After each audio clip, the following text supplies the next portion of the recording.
Invite you all to take a seat because we'll start for the second part of our Congress. And I told you that there has been a little change in the program, so now it's the turn of Tony Allen, who is the inventor of the virtual water concept, and he will speak about this, and Riccardo will read the reasons why we decided to give him the award, and Lucilla Minelli will give the award to Tony Allen. I motivi per cui mi sentite?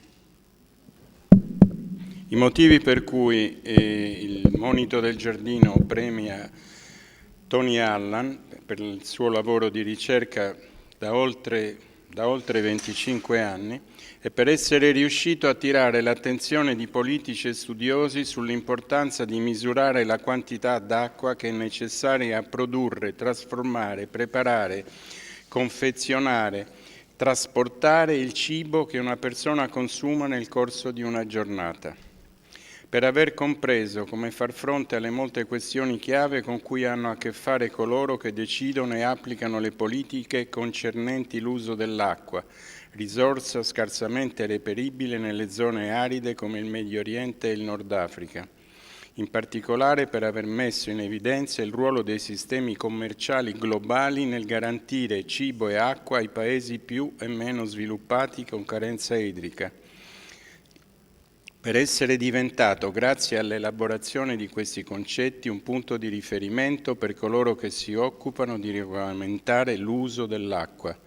Per essere impegnato da decenni a combattere ardue battaglie culturali, intellettuali e altamente politicizzate per convincere i consumatori di acqua, i professionisti e gli scienziati dell'acqua, nonché coloro che sono deputati a prendere decisioni di governo, che l'acqua è una risorsa limitata e preziosa che deve perciò essere usata e amministrata con attenzione.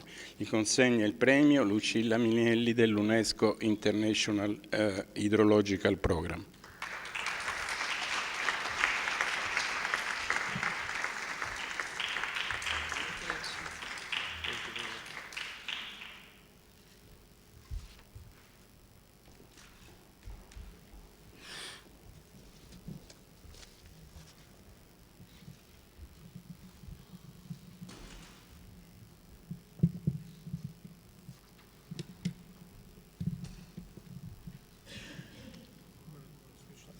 Moving forward.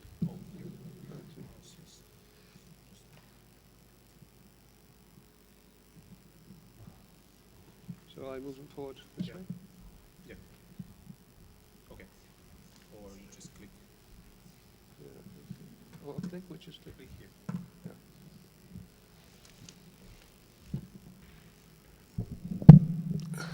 Thank you very much for this honor and for this opportunity to speak about some other new ideas, new, that is, to the water community, not new to the world of farmers. The title I was given is Virtual Water, or an Efficient Way to Defend a Primary Resource, and I have slightly modified that to talk about water and food security. It's the same, but using slightly different words. Food, water, and food supply value chain. So I want to introduce you today to farmers, to food supply chains, the corporations in those food supply chains, and to another idea about global organization of food, which is very important if we are to understand water. So the purpose today is to highlight the importance of food supply chains in understanding water security. It will highlight both the politicized relationships as well as the inescapable bond between sustainable food security and sustainable water security. Sound food policies as well as sound water resource allocation and management will depend on the recognition of this connection. This relationship between water and food is exceptional. No other supply chain that we have in our economy needs or consumes a natural resource in the proportion that the world's food supply chains use water resources consumptively. The water used to produce food will in this analysis be called food water. Please remember, food water is the water we need to produce food. Now, players in the food supply chains have, since the beginning of farming about 13,000 years ago, usually unwittingly, been adapting and mainly enhancing the efficiency of the ways they mobilize the invisible rain-fed green water, which has been referred to a little today, in the root zone for food production. During all the pre-industrial era, almost all the food water consumed in crop transpiration was nature's rain-fed green water. Blue water, surface and groundwater, has been used in different modes of irrigated agriculture for the past 5 millennia, but very small volumes of blue water were consumed in irrigation until the beginning of industrialization 2 centuries ago. The scale and the negative impacts of water resource ecosystems of humanity's industrial and post-industrial food supply chains using irrigated water has no precedent. The analysis that follows will consider 2 major systems that bind together water resources and food production and consumption. First, there will be a very brief review of the significant characteristics of the hydrosystems that underpin the supply chains on which societies depend for food security. It will be concluded that farmers are the major professionals that allocate and manage natural and engineered water resources. Farmers. Secondly, there will be a very brief review of the history of global and other food regimes and supply chains. This brief history of the world's food regimes shows that recent market volatility, we've heard about, has exposed some dangerous features of the power asymmetries of the current global food regime. In addition, it will be shown that there exist many enduring subnational food systems, that's within countries. These feed, importantly, over 80% of the world's populations. Global food trading systems only ensure the food security of about 15% of the global population. This low proportion, however, belies its significance. The successful servicing of this international demand for traded food, driven by food consumption in water and food deficit economies, keeps the world at peace. It must be emphasized that it is normal to live in a food deficit economy. Almost 150 out of the 210 economies in the world exist in conditions of inescapable food deficit, of which they are usually unaware. There are no water wars because food wars are not judged to be necessary. There are no water wars because food wars are not judged to be necessary. There's been a clear shift in the global food system since the 1980s as a consequence of the expanded reach of the global transnational corporations based mainly in the United States and Europe. Unfortunately, this third food regime adopted the most dangerous assumptions of the first and second regimes, namely that water is a free good. A feature of the past decade has been the emergence of some East Asian corporate traders with global ambitions. These developments may signal the beginning of a fourth global food regime, which Martin Cullert in the room is looking at. And if you were reading the Herald Tribune this week, you will see that China has just bought Smithfields. Smithfields is a huge American pork, pig meat processor of global significance, and of course, the Chinese are globally significant in consuming pork. This is a very interesting move reflecting some changes in the global system. You may think this is a long way from water, but it's absolutely essential. The commercial and communication competence of the long-established these corporations, Pepsi, Coke, Unilever, and others, has led to an unprecedented concentration of market power. The transnational corporations in these food supply chains, often referred to as the brands and the invisible non-brands such as ABCD and Smithfield, operate across the world. They can operate in short, subnational supply chains. Increasingly influential, however, are the global food supply chains, which are very well integrated into the global food regime just discussed. These major players very well understand the operation of food supply chains. They run them and have well-developed information systems, which UN can't match, which uniquely privileges them in evaluating and handling environmental and market risks. They also have established, and sometimes still own, elements of the banking, hedging, and insurance systems that underpin the operation of the supply chains. They stand out as the key players who deploy huge influence. Knowledge is certainly power, but the corporate knowledge accumulated by the big transnationals is not framed in a reporting and accounting rules that take the value and scarcity of water into account. So they have huge power, blind to the value of water and accounting for it. Society, politics, and these pivotal market players have conspired to put in place globally and nationally highly politicized food regimes and food supply chains that have no reporting or accounting rules, I repeat, for water resources. Food supply chains will always be highly politicized. They need to be repoliticized in a market economy that recognizes the essential securitizing roles of water and ecosystems. So let's look at the hydro system as an underlying fundamental.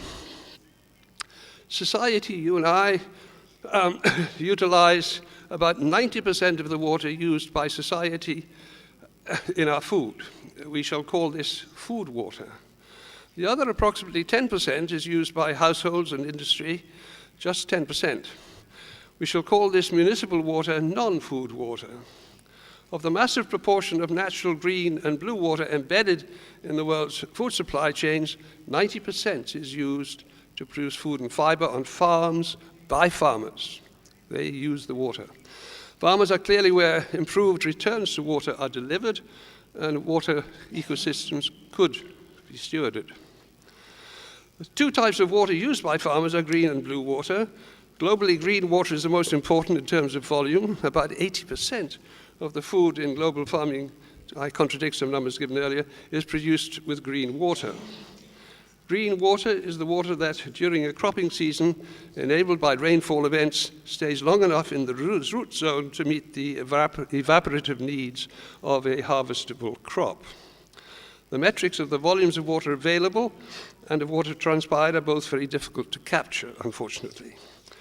The second type of water used is this blue water. Blue water is the water present in surface flows and in the ground, and it can be man-made, and it may be stored in reservoirs.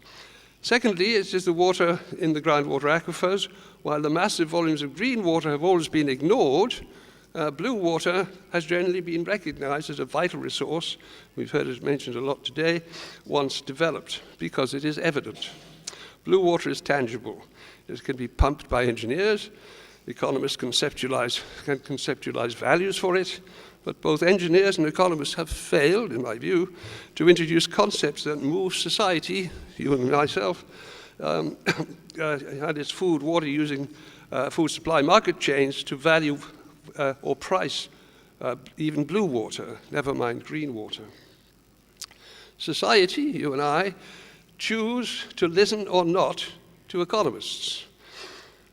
In practice, we point accountants, not economists, accountants, at the operational problems of its markets when it wakes up to the dangers of exhausting a strategic input such as water or alienating a strategic input such as labor.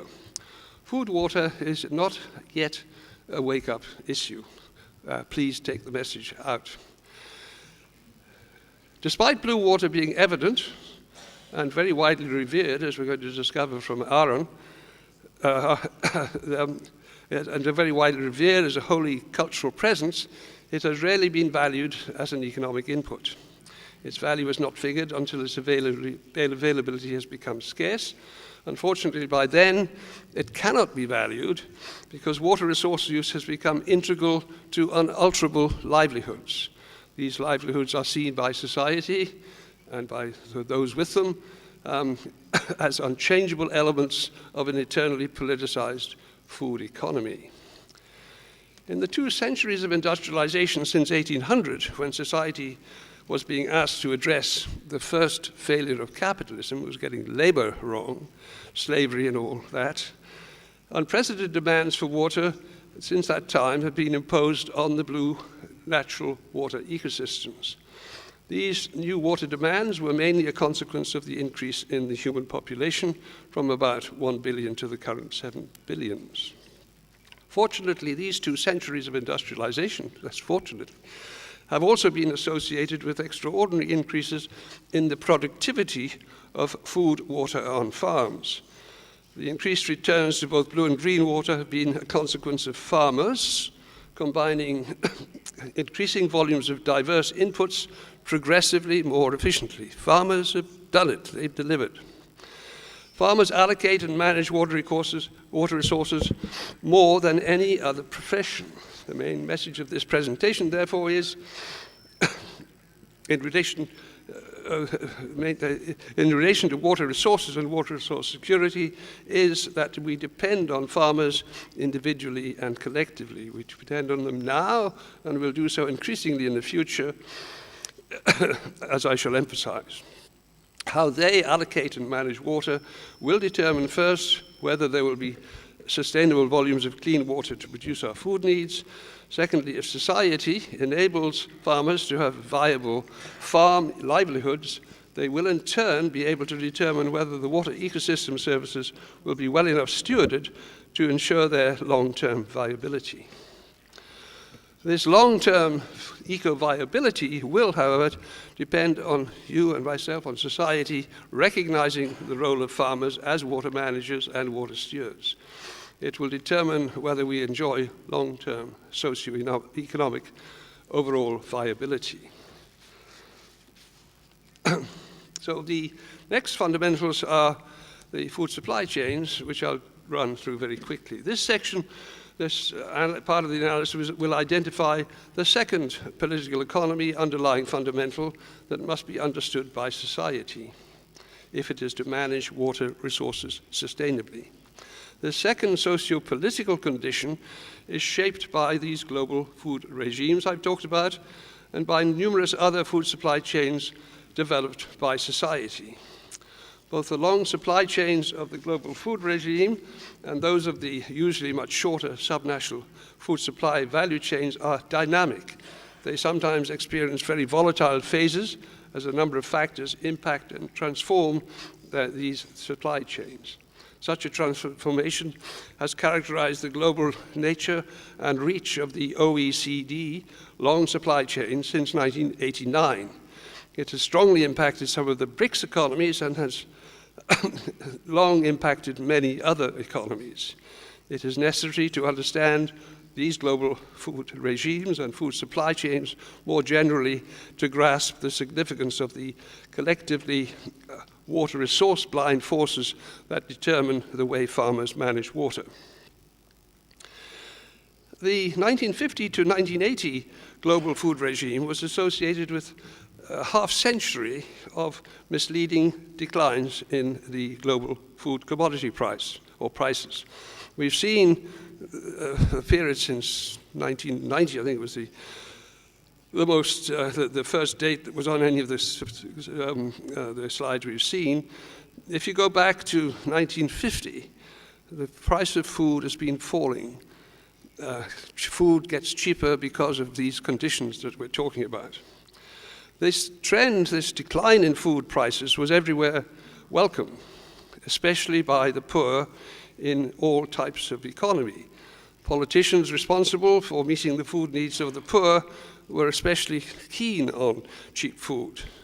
The food commodity price spikes of the I'm sorry, the food commodity price spikes of the 1970s were, in retrospect, brief, although I remember, as both a consumer and a scientist at the time, being just as anxious then in the middle of that food, price spike or spikes as I am now. I remember not at all predicting that they would come down and then continue to go down. So we're now in the position, are they going to come down more? I'm confident they will, but I'm not sure how far. Because conditions are different from those of the 1970s. Populations and related demands have doubled, and oil prices, which are the big brother of global commodity price spikes, are unlikely to fall to the levels of the 1980 to 2002 period. So at this cheap food, and the assumptions around it of the second food regime were doubly dangerous. First, they misled consumers and society about the real costs of food and water. Secondly, they encouraged consumers to waste food. You all waste food, throw 30% of it away, as well as the other costly inputs needed to produce food are all wasted. Both rich and poor in both developing economies and in the OECD club were affected. The food choices of consumers in the rich economies especially ignored the impacts of their wasteful and unhealthy food choices on their own health and on the health of water ecosystems. Human health and environmental and water ecosystem health have proved to be very closely aligned.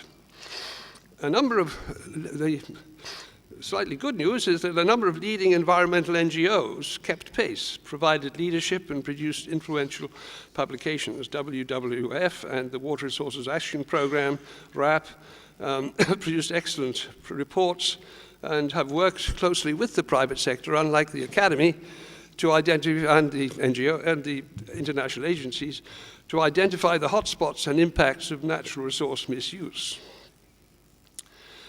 So let's look next at the food, water, and the markets of the global food systems. We've identified 5 key issues. First, farmers manage water and potentially steward society's food water. This is 90% of society's water. Secondly, society, you and I, have not provided its farmers with the necessary resources to cope with environmental and market uncertainties to enable them to enjoy secure livelihoods, never mind their additional responsibility of stewarding the water ecosystems on which we, you and I, society, depend. Thirdly, society, as consumers and voters, have preferred the availability of cheap food to addressing the second failure of capitalism. That is, failing to adopt measures that are natural, adopt measures that use natural resources, such as water, sustainably. This first failure was the first failure, of course, was getting labor wrong. We're now getting the environment wrong 200 years later. Fourthly, state and other food supply chain players have, understandably, preferred to align with the society's cheap food fixation rather than with food, water security, and water ecosystem stewardship. Fifthly, there is no appetite for reporting and accounting rules. This condition is partly because devising and installing them would be very complicated, but it's mainly because capturing the costs of food water would impact the price of food, which is a neuralgic political issue for consumers, politicians, and the food water blind market, which we've referred to. Food supply chains are extraordinary market phenomena. They use nearly all the water needed by society. In addition, as the slides in a moment will show, the agents in this whole food supply chain, or chains, from farmers to food commodity consumers, are all in the private sector. They're in the private sector, in things that look like markets which aren't really proper markets. They produce, trade, manufacture, process, retail, and consume food via private sector arrangements. So in this water-intensive food supply chain, farm-owning farmers and private corporations run everything, from family farms to major transnational corporations that trade, manufacture, and retail food. They all use accounting rules, because markets run on accounting rules, not on economic theory, that are blind, first to the cost of food water inputs, and secondly to the impact of farming, especially associated with the misallocation and mismanagement of blue water in irrigation, the impacts on the ecosystem services of water. I just want to now introduce the idea of there are 4 ways of life that society organizes itself into, at least in a neoliberal society. We've got civil society, all of us at breakfast time. 45% of us go and work for the state, about 45% go and work for the market, the private sector we're talking about, and 10%, certainly according to statistics in the United States, go and work for other entities or of a voluntary nature, unions and NGOs. So this framework is what I'm going to map, onto which I'm going to map the food supply chains. I've been talking about, well, we've heard about subsistence farmers. They're up in the top left. They don't have anything to do with the market, but they're certainly not supervised by government either. We've got then urban food consumers, who are everyone in the room, plus lots of others. And then there are smallholder farmers who, with access to markets, it can be very important, but as we've heard in Ethiopia, getting them those conditions in place so that they can participate in the market is very difficult. And below that, of course, we've got all these commercial organizations, which in some cases are farmers, big corporate farmers, and then the traders and processors and supermarkets. So the point I'm making, it's all in the private sector.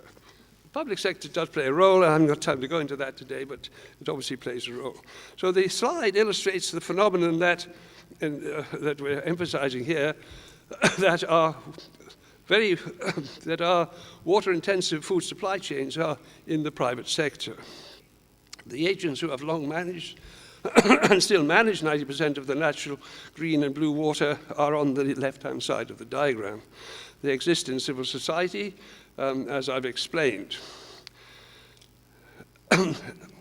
Secondly, as a commercial, so they exist as first as food consumers, secondly as commercial and corporate farmers, and as corporate entities in the rest of the food supply chain markets in the lower left, what we call solidarity. The players in this lower left solidarity have market power. The farmers further up have much less and are getting less and less power. More and more power has been accumulated by the transnationals and the big corporations. They often enjoy dominant roles. In contrast, farmers, the main water managers, may face impossible market conditions in dynamic circumstances that can include being driven out of business by their age, debt, pests, scarcity of affordable labor, drought, flood, and negative market conditions. So all these conditions preoccupy the farmer to the exclusion of the consideration of water resources. In exceptional circumstances of advanced economies, crop insurance schemes have demonstrated that they can help farmers at the margin to survive, but these operational circumstances are exceptional. Can I just emphasize the points I'm making about the water? 90% of the water is the nat section. 10%, when we had our introduction by Acqua, the Tuscany Water Authority, yes, thank you. That's where it is publicly managed. We never thought that the big water in the food supply chain is, in fact, in the private sector, without rules about anything to do with water. So 90% in the food supply chain, all private sector.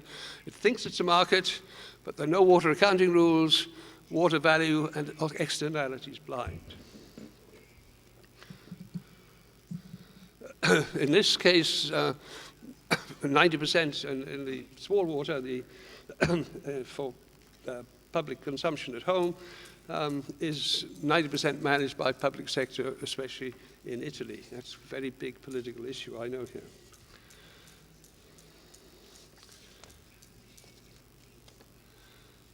I'm not quite sure what's happening with the translation, so I just pause a moment.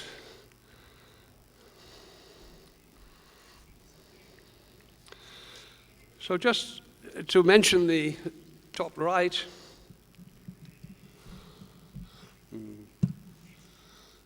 I can't go back apparently, so on the top right, states and those who make and deploy state power in the top right solidarity have over millennia put in place regulatory measures and incentives tuned by very tough farm politics that have shaped farm and agricultural policies as well as environmental and trade policies. These evolving arrangements overlay long-established rules of land ownership and tenure and labor rights and conditions. There's little and usually no appetite as yet to add to this list of regulatory measures by engaging in the toxic politics of capturing the value of water in food supply chains. But I think you're persuaded that we need to think about it as society and get the thing put right. Agricultural history is clear. Valuing water and valuing an input in the food supply value chain is very challenging and involves conflictual politics by many generations over periods as long as a century. And even a century is not long enough to establish arrangements that satisfy all parties all the time in all places. Processes of valuing labor and reforming labor rights initiated in the late 18th century took a century to put in place. It proved to be a long, ugly, and sometimes violent struggle to get markets to do the right thing. For people to get markets to do the right thing. We need now to get markets to do the right thing with respect to water and the environment, and of course we mustn't forget the atmosphere. The accounting rules in place are as yet very partial. They function to provide metrics that help the market to conjure up the important idea that profit is what they're about. As yet, the only solidarity, the bottom right-hand side, that has consistently promoted the value of water is the same one that rescued society from the first failure of capitalism.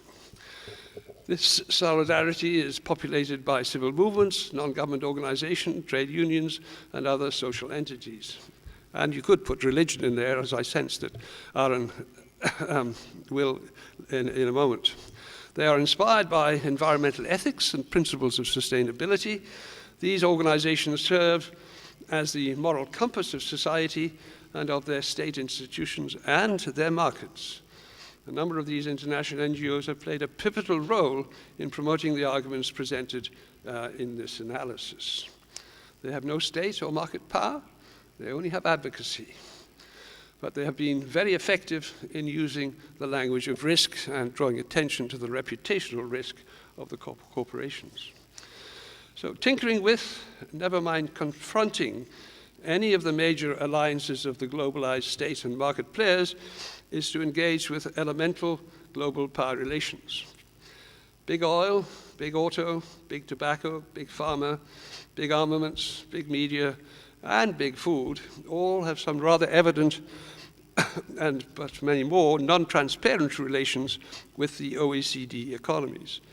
There are worrying asymmetric outcomes.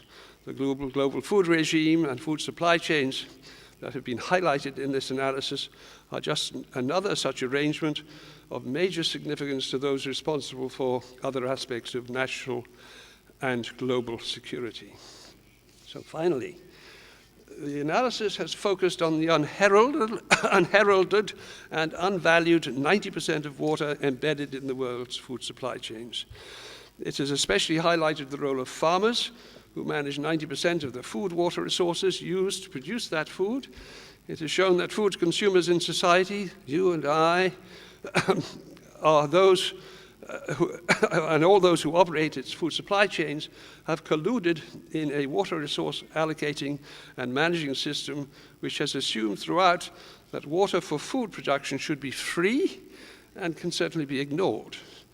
The other dangerous assumption that compounds the water resource catastrophes across the world is that food should be cheap.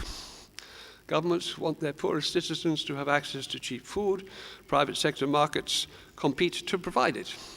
No one, with the exception of the NGO, environmental and health activists, and some journalists, wants to put accounting for water resources inputs and ecosystem impacts on the agenda. Now that we can recognize that these supply chains operate in a highly politicized landscape, it is time to face the political facts of life with respect to installing secure and sustainable allocation and use of water resources. The newly emerging global food regime of the world's food supply value chains require a transition to a new political economy that has reporting and accounting rules. These rules would help ensure that farmers have viable livelihoods first, that in turn enable them to steward water ecosystems effectively. Water resource professionals and scientists, both in the academy and in government, need urgently to recognize that water resource crises will be solved by farmers who have environmentally and commercially responsible contractual relations within their supply chains and through to their customers. Farmers and accountants will solve water resource allocation problems, but only if the society, its food consumers, as well as its global food supply chains, its legislators and its scientists can get their ideas properly aligned. Farmers will save the world, accountants will save the world, optimists, FAO, will save the world. But the optimists have got to be regulated by accounting rules that help them to do the right thing. So this nexus needs to be revisited and differently politicized. Thank you.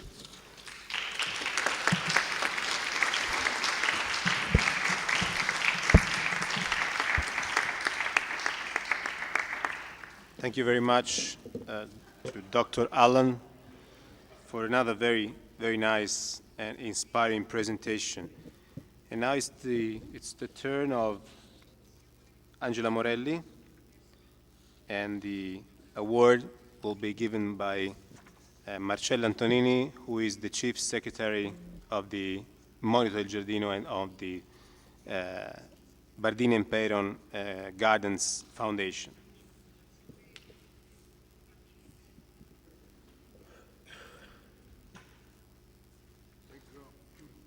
Leggo le motivazioni per cui viene consegnato il premio ad Angela Morelli.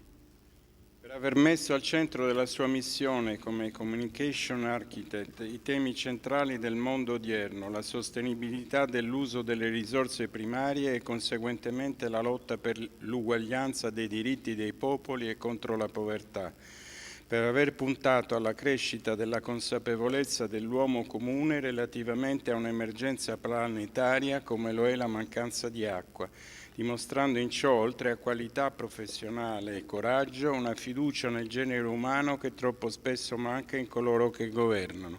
Per questo le consegniamo il Monito del Giardino.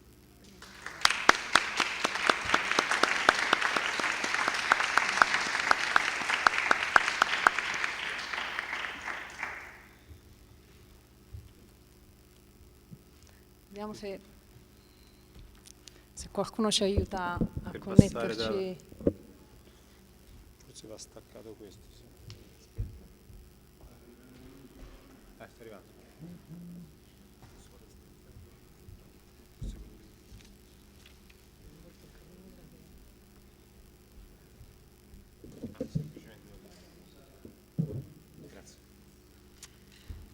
Grazie.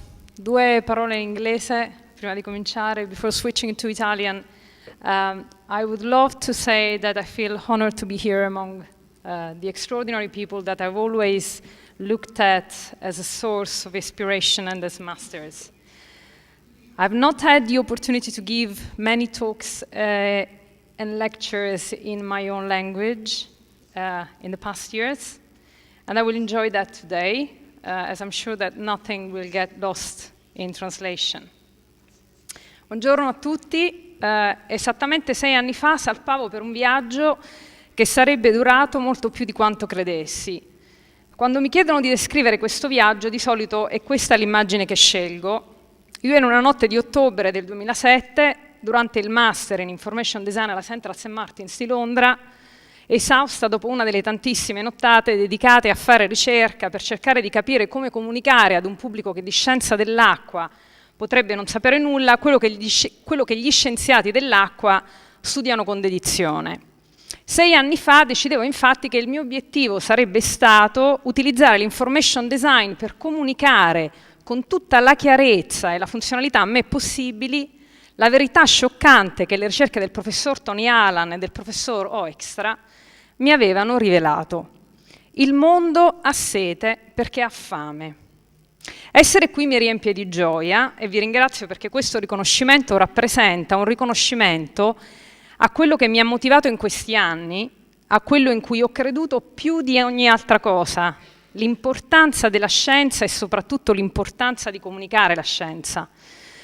Ora, quando dici che sei un information designer, di solito una delle prime domande a cui hai il compito di rispondere è che cosa è information design. E ancora non ho trovato una definizione che superi quella data da questo signore, architetto, designer, visionario Richard Solwurman, il quale sostiene che information design è la progettazione della comprensione.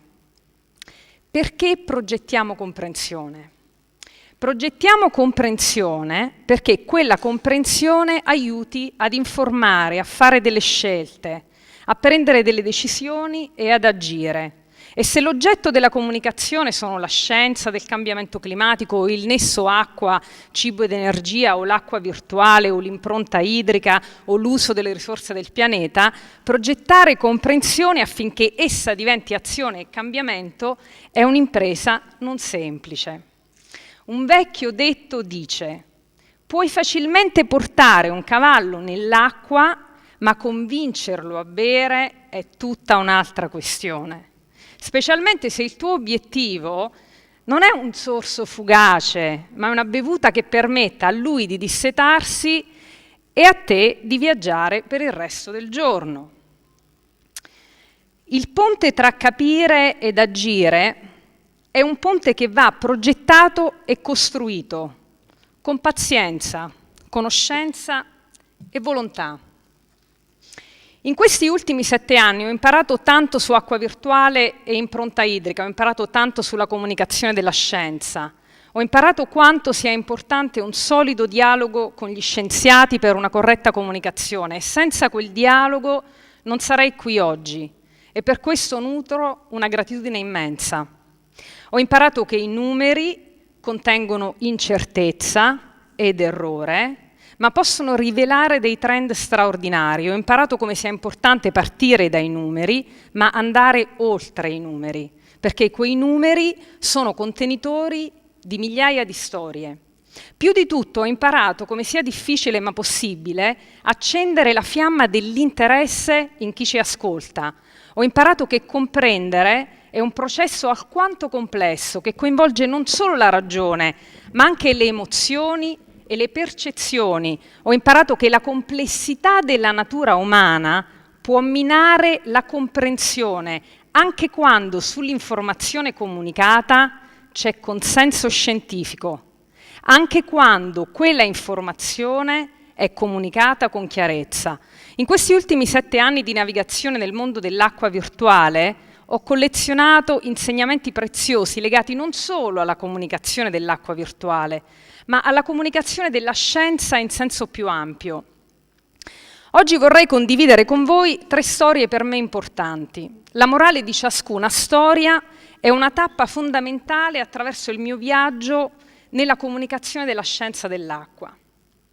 Storia numero 1, una passeggiata nel bosco. Arthur Lupia, professore di scienze politiche all'Università del Michigan e esperto di comunicazione della scienza, racconta un aneddoto interessante. Tornate indietro nel tempo a quando eravate ragazzi.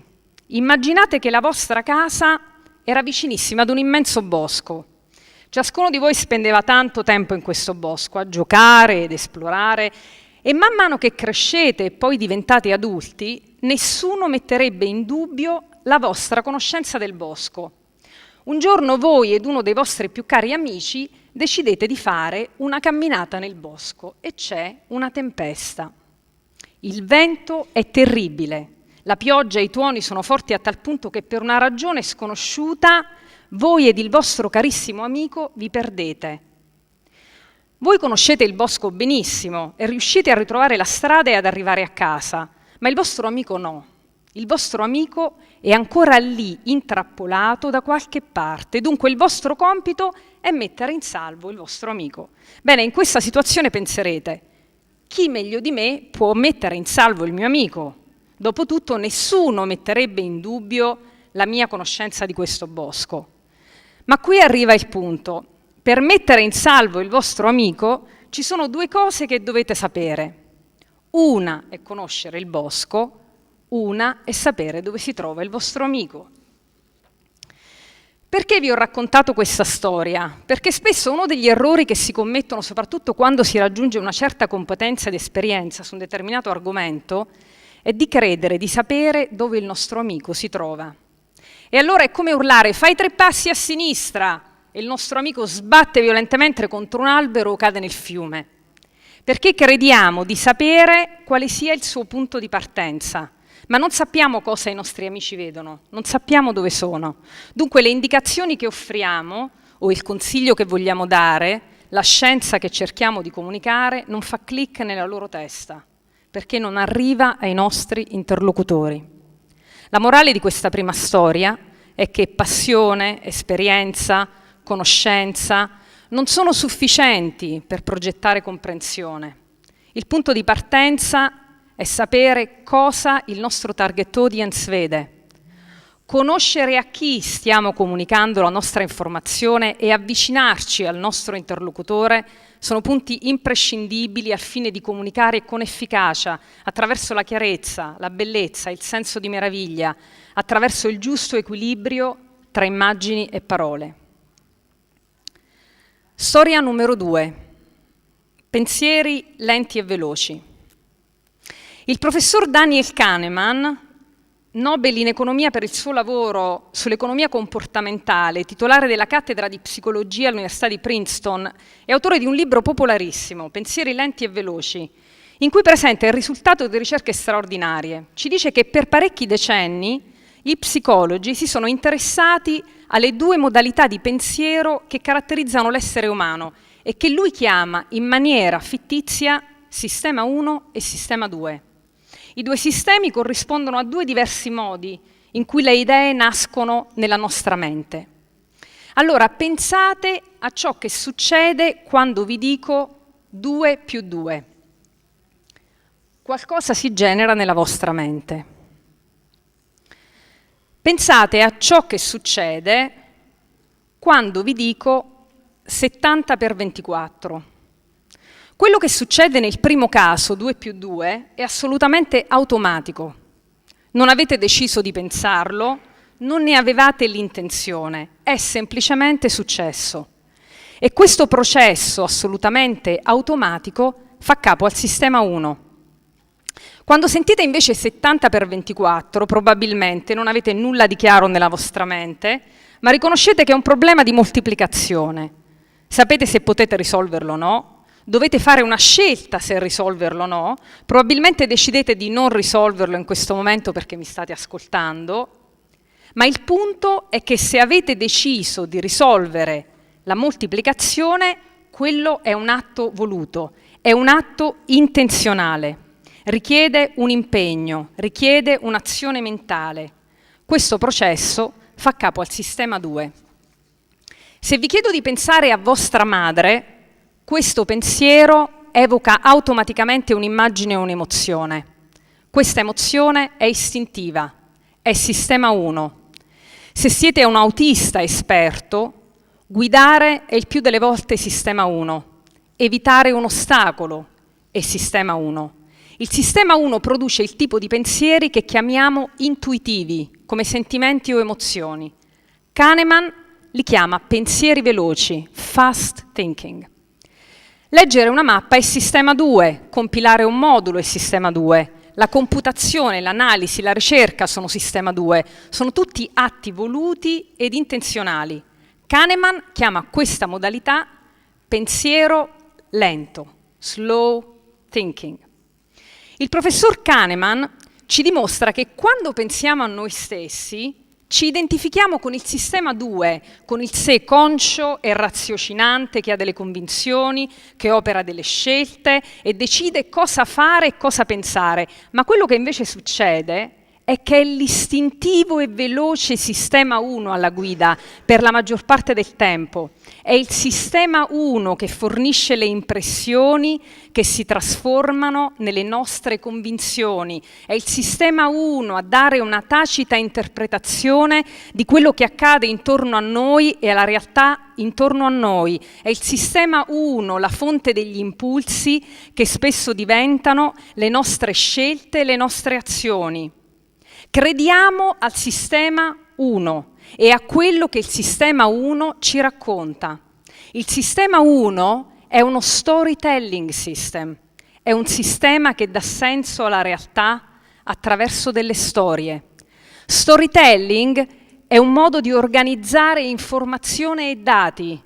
È forse uno dei risultati più potenti che possiamo raggiungere quando organizziamo informazione con successo. E Richard Solwurman ci dice che il punto è che le storie consentono all'informazione di diventare indelebili nella nostra memoria. Le storie sono un modo per chi ascolta di conferire un significato all'informazione, senza perdersi in mondi astratti, spesso incomprensibili. La morale qui è che se vogliamo comunicare con efficacia, dobbiamo parlare al sistema 1 di chi ci ascolta, attraverso storie ed eventi concreti, perché la coerenza emozionale ed associativa di quelle storie determina quanto noi esseri umani le comprendiamo e crediamo ad esse. Storia numero 3. Il canale del significato. Il professor Dan Kahn è professore alla Yale University e membro della US National Academy of Sciences. Sostiene che la scienza di comunicare la scienza poggia su diversi pilastri, come la psicologia o le scienze sociali, e presenta delle ricerche molto interessanti che hanno lo scopo di chiarire meglio il processo attraverso cui noi cittadini siamo in grado di capire le scoperte scientifiche e di capire le conseguenze di quelle scoperte sulla nostra vita. Il cambiamento climatico è uno degli esempi più noti che evidenziano questa questione, ma non è il solo. Consideriamo le ricerche di Kahn relative alla percezione del rischio sul climate change tra i membri del grande pubblico. L'obiettivo è individuare che cosa è che influenza la percezione di questo rischio, la preoccupazione per questo problema. Molti sostengono che tale percezione è legata alla mancanza di conoscenza o alla inabilità di capire evidenza scientifica.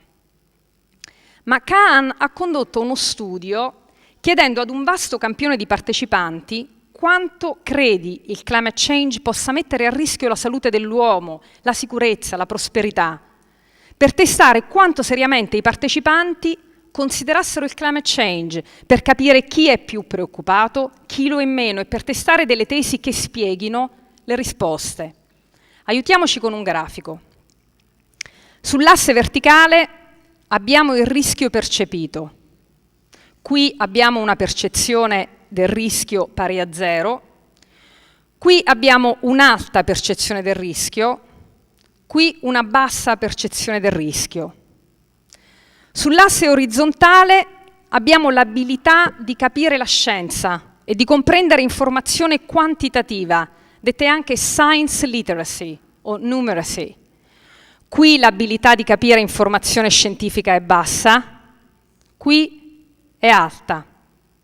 Se, come molti sostengono, un pubblico non esperto non percepisce il rischio del cambiamento climatico perché non capisce la scienza, o perché non sa quanto dovrebbe, o perché non è in grado di usare come gli scienziati quel famoso sistema 2, che è il sistema lento della computazione, dell'analisi, della ricerca, allora dovremmo dedurre che più sappiamo, più capiamo, più informazione abbiamo, più alta sarà la nostra percezione del rischio. Meno sappiamo, meno capiamo, meno informazione abbiamo, più bassa sarà la nostra percezione del rischio. Questo è il trend che dovremmo ottenere. Ma l'analisi condotta sul loro campione dimostra qualcosa di diverso. Se il campione sa poco, capisce poco, a poca informazione scientifica, la percezione del rischio non sarà qui, ma qui.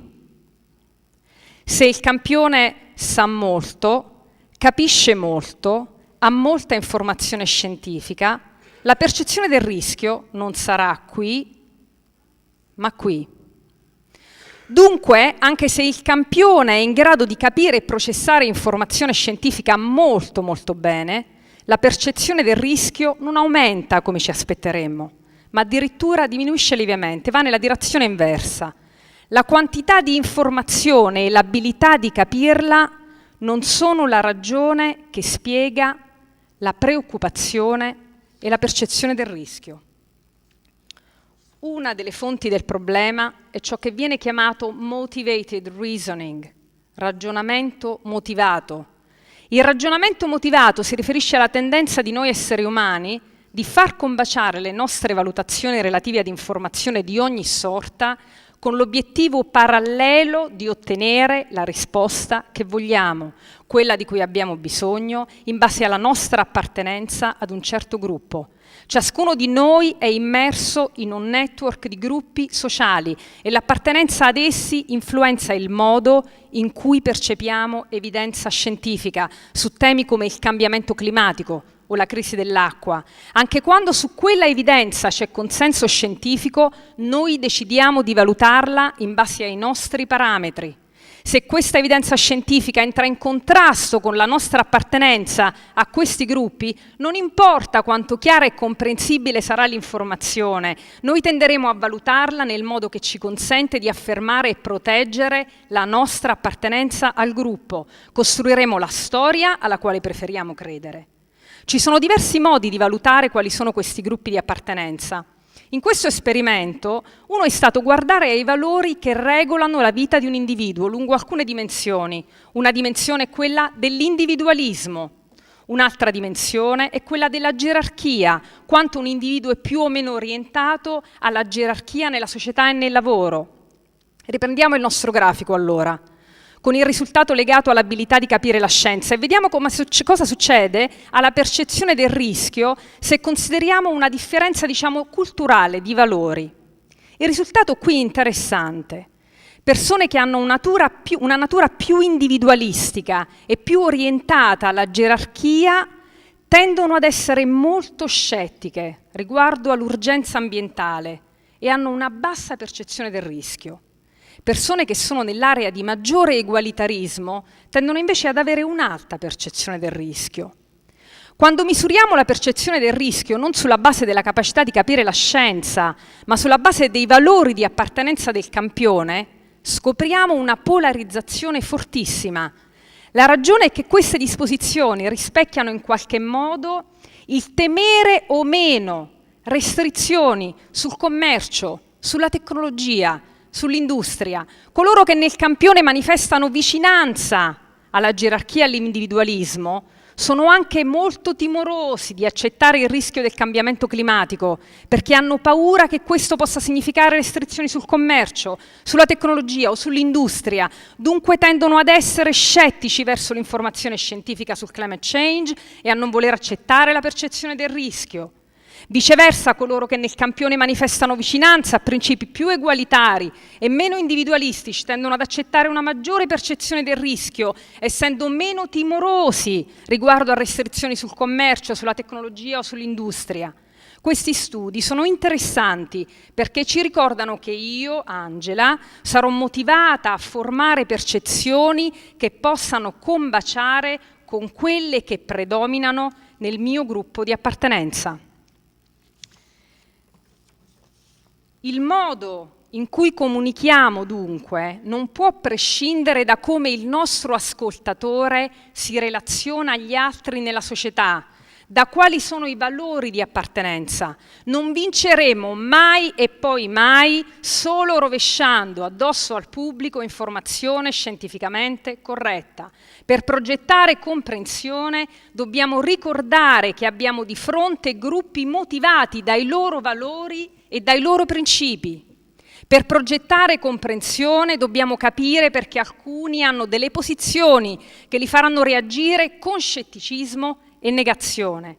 Quello che possiamo fare allora è adottare, dice Kahn, una strategia a 2 canali. Uno è il content, il contenuto, comunicare informazione in un modo che sia comprensibile e chiaro a coloro che non sono esperti.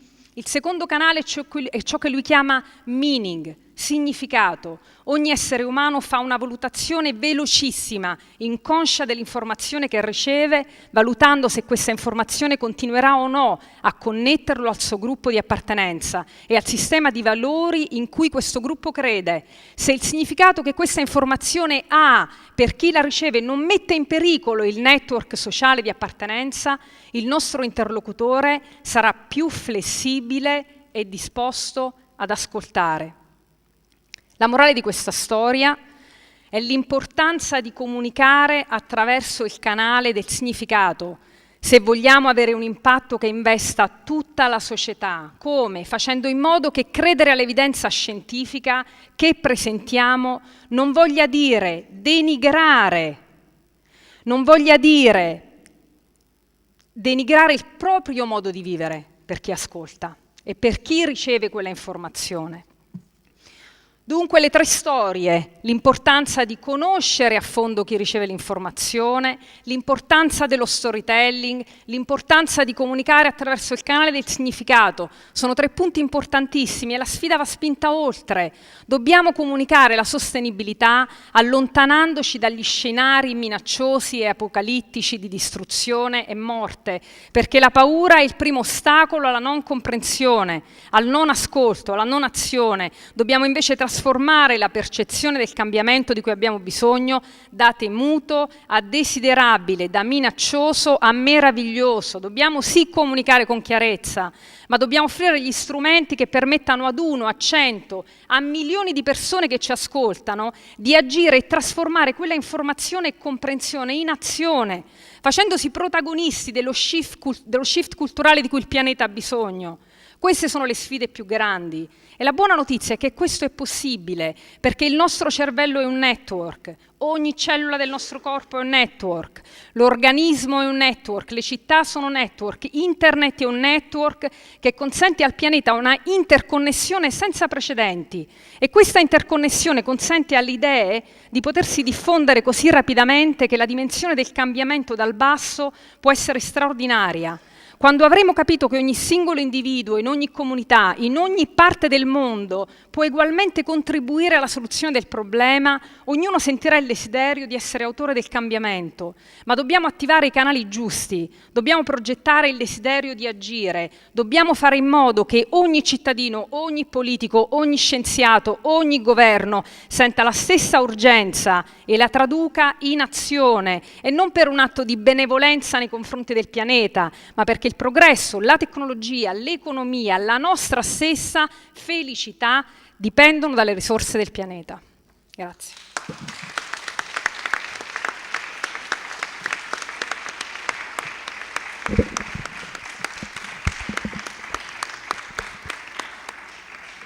Thank you very much to Angela Morelli. Different vision, different perspective on how to deal with climate change and the water issue in our world. The next speaker is Elga Ze, and she is a pioneer of naturalistic engineering, and she will talk about rivers and how bioengineering can be a friend of us, a friend of a man. And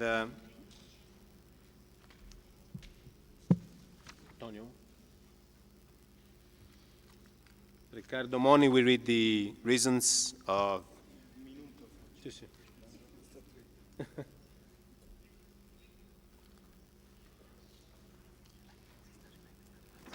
No, questa no.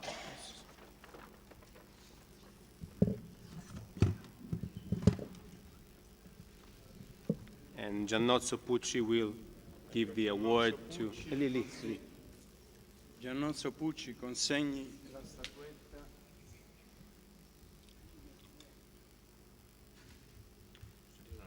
Sì, certo, dilla, prego. Sono molto felice di consegnare questa statuetta a Elgar Ze, la quale, oltre alle motivazioni che leggerà Riccardo Monni, diciamo, rappresenta qualche cosa che era molto radicato nella cultura fiorentina, soprattutto nel Rinascimento, in cui la gente imparava dalla bottega e si appassionava alle cose materiali, a farle con le mani, come Brunelleschi che progettava camminando sulla terra. Oggi invece lo si fa astrattamente, perché si è educati fin dalle elementari a stare seduti 8 ore al giorno e quindi si starà tutta la vita seduti a un tavolino, vedendo le cose in astratto, mentre lei ha dimostrato più volte, molto tempo, per molti anni, che il suo modo di progettare era stare dentro i fiumi e mettere insieme le cose, la passione di questo, che spero si trasmetta alle giovani generazioni.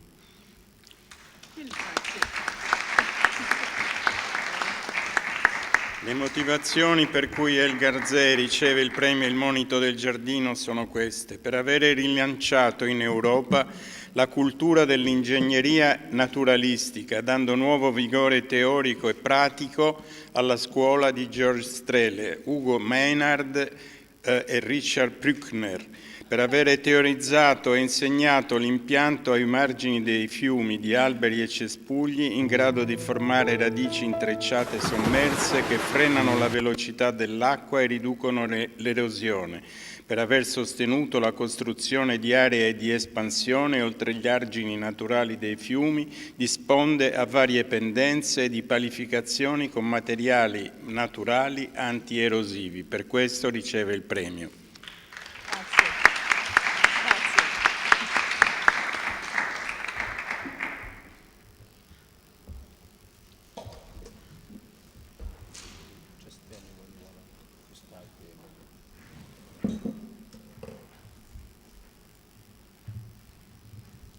Liebe Freunde des Wassers,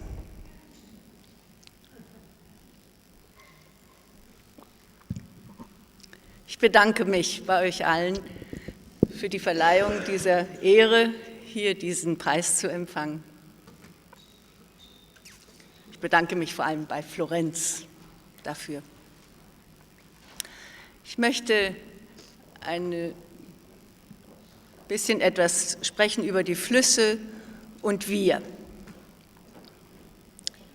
Mit der Ingenieurbiologie werden wir Menschen wieder Freunde der Flüsse. Was fasziniert uns an den Flüssen? Sind es die Bewegungen, das ständige Verwandeln und Vorbeifließen? Sind es die Formen, die die Flüsse gestalten, den kleinen Bach mit seinen Ufern, den Wildbach oder Wasserfall, den meandrierenden Lauf im flachen Land? Sind es die Geräusche, Töne, die Musik, das Plätschern des Wiesenbaches, das Tosen des Wildbaches oder das Rauschen des schnellen Flusses? Leonardo da Vinci beschreibt mit 1000 Wörtern die Tätigkeiten des fließenden Wassers. Ich will nur ein paar wenige nennen.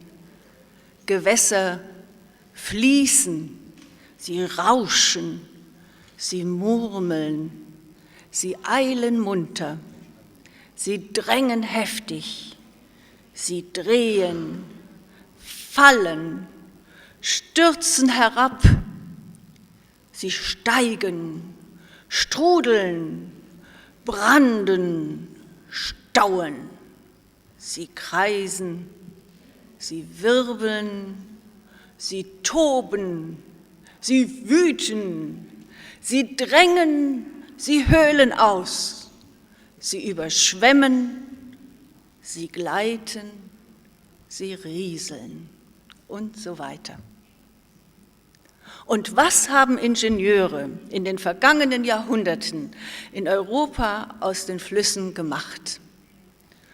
öde Kanäle, Wasserstraßen. Und das wirklich europaweit. Als ich in den 60er Jahren, jetzt kommt eine kleine Geschichte, wie Angela das meinte, als ich in den 60er Jahren als Landschaftsplanerin anfing, mich für die Flüsse zu interessieren, waren sie begradigt, hart verbaut, eingeengt, viel zu schnell oder aufgestaut zu Treppen von Seen. Und alles, um die Menschen vor der zerstörenden Kraft des Wassers zu schützen, das Land intensiver zu nutzen oder mittels Turbinen Elektrizität zu gewinnen. Gar zu gut hatten Ingenieure ihre Arbeit gemacht. Sie glaubten für alle Zeiten. Manch einen konnte ich überzeugen, seine linear gepflasterten Ufersteine wieder herauszureißen und dem Fluss mehr Raum zu geben. Was sind nun unsere Ziele der Ingenieurbiologen und der Pioniere des naturnahen Wasserbaus? Ich fasse unsere Anliegen in 5 Zielen zusammen. Erstens, ein wirksamer und nachhaltiger Hochwasserschutz. Zweitens, eine langfristig gesicherte Trinkwasserversorgung. Drittens, eine ökologische Aufwertung der Fließgewässer. Und viertens, die Erhaltung attraktiver Erholungsgebiete. 5. Begradigte Bäche und Flüsse sollten wieder bewegt und frei werden, das heißt in ihrer natürlichen Bewegung meandrieren. Wie fließt Wasser?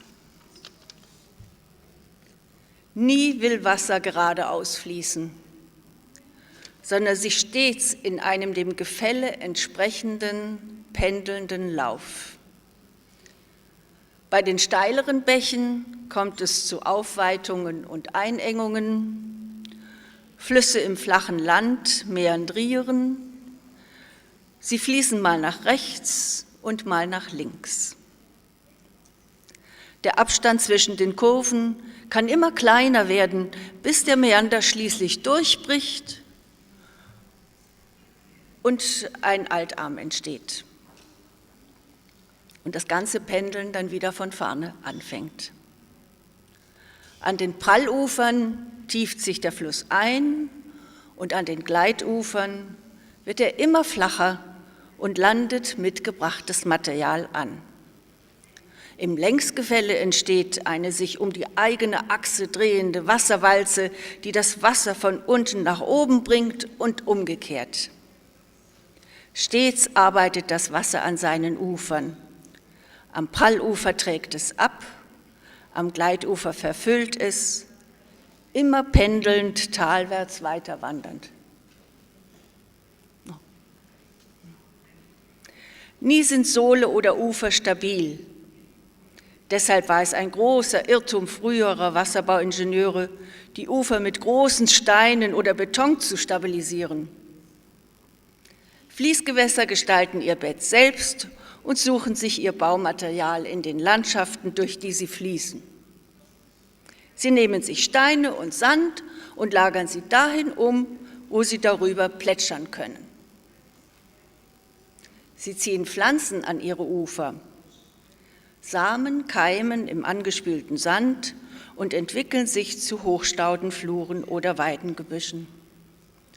Ufergehölze passen sich den Fließverhältnissen an und bilden Wasserwurzeln und Wurzelvorhänge, die wiederum das Ufer vor dem Ausspülen schützen. Das Einzige, was wir als Ingenieure tun müssen, ist, den Gewässern so viel Raum zu geben, dass sie das alles selbst machen können. Und das ist in der Landschaft, wo Menschen bis an den Fluss siedeln, fast unmöglich. Wenn Städte die Flüsse so einengen, dass sich das Wasser nur noch zwischen hohen Ufermauern durchzwängt, rächt sich das Wasser, indem es sich immer tiefer eingräbt und schließlich die Mauern unterspült oder es schafft unterhalb Überschwemmungen. Jahrhunderte haben Ingenieure die Wasserprobleme immer an den Unterlieger weitergegeben. Jetzt gehen wir wieder zurück zu den Wurzeln und fangen an den Quellen an. Wo irgend möglich, suchen wir frühere Verhältnisse wiederherzustellen. Renaturieren heißt das im Fachjargon. Sind die Platzverhältnisse einfach zu eng, versuchen wir wenigstens wieder Leben in den Lauf zu bringen. Wir bieten Kleinstrukturen an, zwischen denen das Wasser sich ein bisschen hin und her bewegen kann. Revitalisieren, sagen wir dazu. Und dazu haben wir in der Geschichte des Lebendbaues, das ist das Bauen mit Pflanzen, Boden und Natur, gesucht und mit Hilfe von modernen Baumaterialien sehr viele ingenieurbiologische Bauweisen entwickelt und gleich am Wasser getestet. Es setzte eine Renaissance der naturnahen Flussverbauungen ein. Ich war eine der Pionierinnen, die Fragen stellte über das Warum, das Wie, das Wann und Wo. Und mit Hilfe von uraltem Wissen und modernsten Forschungen über das Verhalten fließenden Wassers sowie seine selbstständige Gestaltung seines Laufes und Ufers suchten wir neue Möglichkeiten, dem Wasser zu seinem Recht zu verhelfen. Eine neue Generation von Geographen, von Biologen, von Wasserbauingenieuren, von Landschaftsplanern und so weiter beobachtete an den noch bestehenden Resten natürlicher Fließgewässer, wie Pflanzen auf fließendes Wasser reagieren. Wir fanden Hochstaudenfluren, Ufergehölze mit ihren Wasserwurzeln, Pionierarten, die rasch rohe Ufer besiedeln. Allen voran entdeckten wir die Weiden, die innerhalb einer Vegetationszeit in der Lage waren, ein Ufer zu befestigen. Dabei griffen wir auf uralte, bekannte Lebendbaumethoden zurück und wickelten sie weiter zur modernen Ingenieurbiologie. Viele Begriffe für solche Methoden stammen aus dem italienischen Sprachraum, zum Beispiel Faschinen, Fascinata, jedermann bekannt. Es war ein steiniger Weg, doch mit Überzeugung und Tatbeweisen begeisterten wir die härtesten Ingenieure. Ich erhielt Gelegenheiten, ingenieurbiologische Bauweisen an Bächen in der Schweiz auszuprobieren. Gewann kleine Gemeinden, die sich großen Wasserbau gar nicht leisten konnten, zusammen mit mir zu experimentieren. Fischer und Naturschützer wurden neugierig und ein Baggerführer ergriff sogar mit seiner Schaufel die geradlinigen Ufersteine und warf sie weit in den Fluss hinaus. Es entstanden Störsteine. Ja, sie sollten Unruhe in die langweilige Strömung bringen und ein reich strukturiertes Flussbett. Manchen Samstag bauten die Fischer in freiwilliger Arbeit die Birs zurück, die vorher ein Steinbruchbesitzer zugepflastert hatte. Und schließlich konnten mehrere Kilometer Birs mit ordentlichen Wasserbauprojekten zurückgebaut werden. Die Fischer freute es, besiedelte sich doch der verarmte Fluss wieder mit vielen neuen Bewohnern.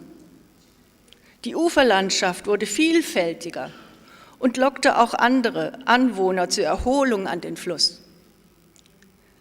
Ich erinnere mich, wie eines Tages eine deutsche Busgesellschaft lauter Wasserbauer aus Karlsruhe zu Gast kamen und sich von uns demonstrieren ließen, wie alles funktionierte und selbst bereits Hochwässer unbeschadet überstanden hatte.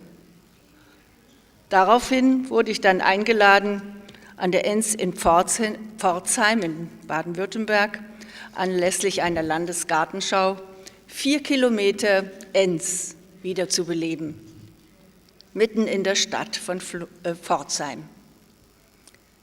Die deutschen Ingenieure trauten sich nicht, revolutionäre Ideen umzusetzen, weil sie die Behörden fürchteten. Also betreute ich von der Schweiz aus die Planung und Bauleitung des Enz-Projektes. Da niemand Erfahrung mit der Hydraulik der ingenieurbiologischen Bauweisen hatte, baute die Universität Karlsruhe ein Modell im Maßstab 1:10 in einer Fabrikhalle, um es bei extremen Hochwässern zu testen. Wir stritten uns über elastische Modellbäume oder über die Länge der Mäander und vieles mehr. Schließlich durfte nach bestandenem Test mit 100-jährigem Hochwasser die Betonverbauung des Mittelwasserbettes herausgerissen werden. Der Flusslauf erhielt eine pendelnde Linie, die von lebenden Buhnen gelenkt wurde. Bereits vor der Gartenschau paddelten einige mutige Jugendliche mit einem aufgeblasenen Autoreifen die neue Enz hinunter.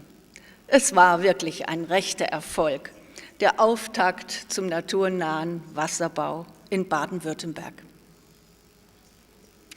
In der Schweiz entwickelte sich der naturnahe Wasserbau langsam, aber stetig. Wir hatten inzwischen einen Verein für Ingenieurbiologie gegründet, in welchem auch Behördenvertreter mitmachten. Wichtig war uns, an konkreten Projekten zu lernen.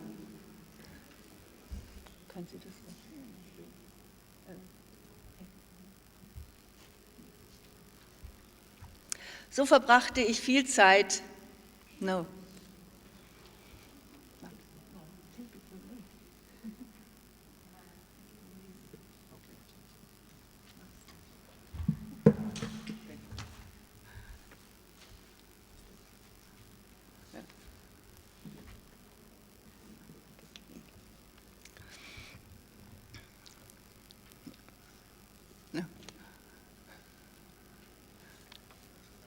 I don't want this picture. Yeah. So, thank you. In der Schweiz entwickelte sich der naturnahe Wasserbau langsam, aber stetig. Wir hatten inzwischen einen Verein für Ingenieurbiologie gegründet, in welchem auch Behördenvertreter mitmachten. Wichtig war uns, an konkreten Projekten zu lernen. So verbrachte ich ziemlich viel Zeit mit Gummistiefeln auf den Baustellen. Weiden schneiden, zu Uferfaschinen binden, an der Mittelwasserlinie zur Hälfte in die Erde eingraben, Steckhölzer einschlagen, mit Hölzern die Anfangsphase stabilisieren, bis die Weiden angewachsen waren. Faszinierend wurden die lebenden Buhnen. Anfangs schlugen wir von Hand Pfahlreihen mit einem Rambock ein und später erledigte das eine Maschine. Dann flochten wir Weiden um die Pfähle oder verlegten große Tannen in die verschieden langen und breiten, flussaufwärts und flussabwärts gerichteten Buhnen.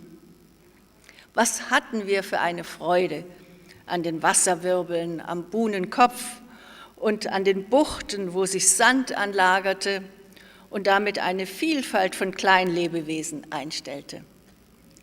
Irgendjemand hat später an der Versuchsanstalt für Wasserbau eine hydraulische Dimensionierung für diese vielfältigen Buhnen berechnet, zur Freude und zum Nachahmen für rechnende Ingenieure. Als wir so richtige Erfolge vorweisen konnten, sollte unser neues Wissen auch in die Ausbildung der Ingenieure fließen. Ich wurde eingeladen, an Fachhochschulen in der Schweiz Bauingenieure in Ingenieurbiologie zu unterrichten. Das tat ich dann circa 20 Jahre. Und heute freue ich mich, wenn ich in der Zeitung lese, was meine Schüler für schöne Wasserbauprojekte machen. Es wurde ihnen ja auch inzwischen zur Pflicht, denn die Gesetzgebung revidierte die alten Wasserbaugesetze und machte den naturnahen Wasserbau zur Regel bei jeglichem Eingriff in die Fließgewässer. Zuerst auf Gemeindeebene, dann auf Kantonsebene und schließlich auf Bundesebene. Und im Jahr 2000 wurde schließlich die europäische Wasserrahmenrichtlinie geschaffen, in welcher unter anderem auch geregelt wird, dass bis ins Jahr 2015 alle Fließgewässer in gutem ökologischem Zustand sein sollen. Das gilt auch für Italien. Was auch immer das konkret heißt. Eine Kollegin aus Spanien lud mich mal ein, spanische Fließgewässer gesetzeskonform zu planen. Erstmal trafen wir uns in ihren Flüssen und dann entwarfen wir kühne Meander auf dem Papier und dann musste sie den Behördenweg durchwandern. Niemand glaubte ihr, dass Schweizer Beispiele auch in Spanien funktionieren könnten. Also stiegen wir in die Bäche und bauten ingenieurbiologische Muster mit den heimischen Pflanzen der entsprechenden Gegend. Und mit guten spanischen Beispielen ausgerüstet, konnte sie dann ein Projekt nach dem anderen angehen und ich konnte mich wieder zurückziehen. In Italien ging es etwas anders. Giannozzo Pucci holte mich mal nach Florenz, um lokal etwas zu bewegen mit naturnahen kleinen Beispielen. Dabei blieb es leider. Inzwischen war aber in Italien IPIN entstanden, die italienische Variante der Ingenieurbiologie. Associazione Italiana per la Ingegneria Naturalistica.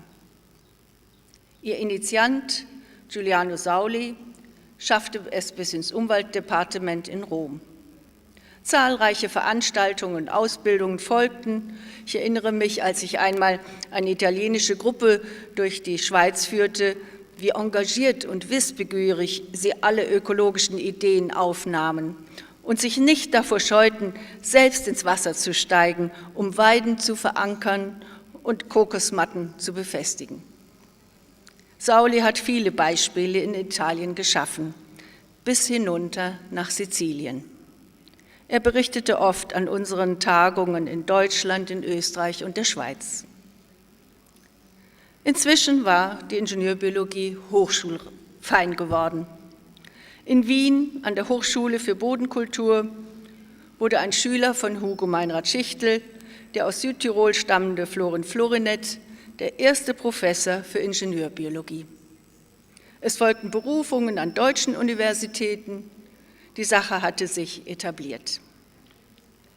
Mir war es wichtig, dass die Ingenieurbiologie in die Ausbildung der Bauingenieure integriert wurde. Sie sind es, die in der Landschaft die Fließgewässer umgestalten. Ihnen soll es selbstverständliches Handwerkszeug sein. Mit Unterstützung der Europäischen Föderation für Ingenieurbiologie, kurz EFIB genannt, erschien 2007 dieses Ingenieurbiologie-Handbuch Bautypen, die Ingegneria Biologica Manuel Tecnico. Sie wurde in 5 europäischen Sprachen gedruckt und als das Buch gerade druckfertig war, folgten noch die russische und die portugiesische Übersetzung, die wir dann hinten als CD beigelegt haben. Die anderen Übersetzungen, die dann folgten in Korea und China, liegen zwar vor, aber konnten noch nicht gedruckt werden, weil ein Finanzierer sich noch nicht gefunden hat. Ein Schüler von mir, der in Dresden arbeitet, hat vor kurzem eine Software für Ingenieurbiologie entwickelt. Er nennt sie Sophie. Das erleichtert die Ausschreibung von ingenieurbiologischen Bauweisen. Eine besondere Herausforderung wurde für mich,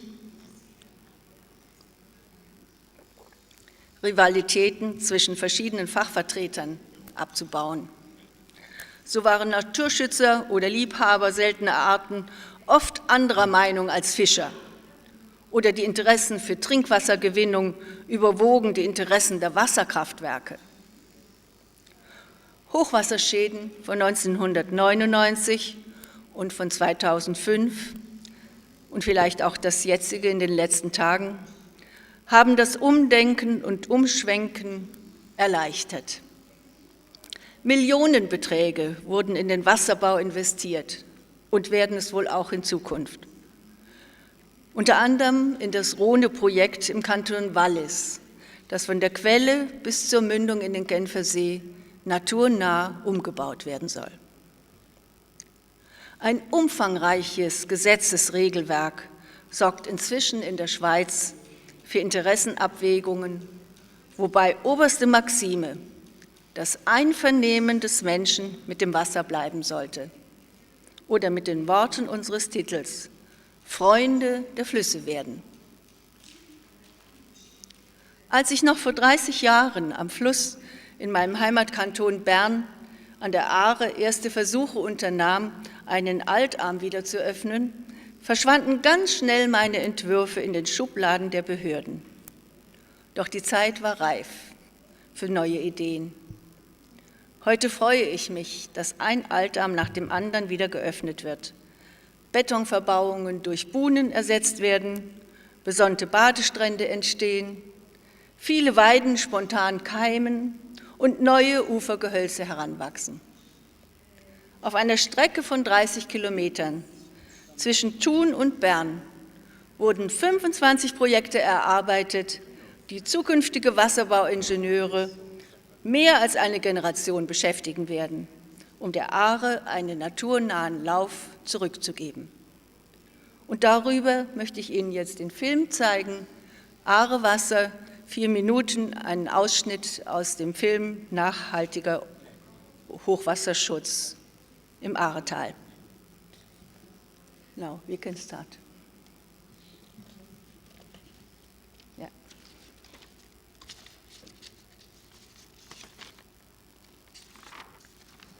Das Projekt Aarewasser ist ein Gemeinschaftswerk vom Kanton Bern, von den 18 Anstößergemeinden an der Aare und der Schwellenkooperation Aare-Zulk-Korrektion. Zwischen Thun und Bern sind 25 Maßnahmen geplant, um 4 wichtige Ziele zu erreichen: Hochwasserschutz, Trinkwasserversorgung, Naherholungsgebiet und Aufwertung von Naturraum.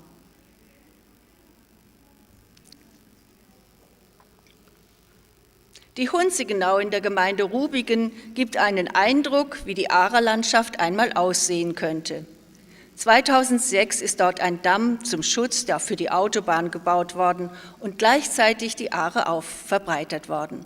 Scharenweise kommen Besucher seither in die Hunzigenau. Die flachen Ufer und die seichten Nebenräume laden zum Verweilen und zum Baden ein. Auch die Tiere- und Pflanzenwelt profitiert von den neuen Gestaltungen. Auengebiete werden wieder überflutet und Tier- und Pflanzenarten können zurückkommen. Es ist klar, dass so große Veränderungen teilweise auch mit Verlusten verbunden sind, dass viele Bäume gefällt werden müssen, aber für den Lebensraum Aare ist das sehr wichtig. Die intensive Nutzung vom Aareraum kann zu Konflikten führen, dass der Mensch seine Freizeit an der Aare genießen kann und daneben die wertvollen Wald- und Naturschutzgebiete ungestört bleiben, werden Angebote für Naherholung und Ruhegebiete für die Natur definiert.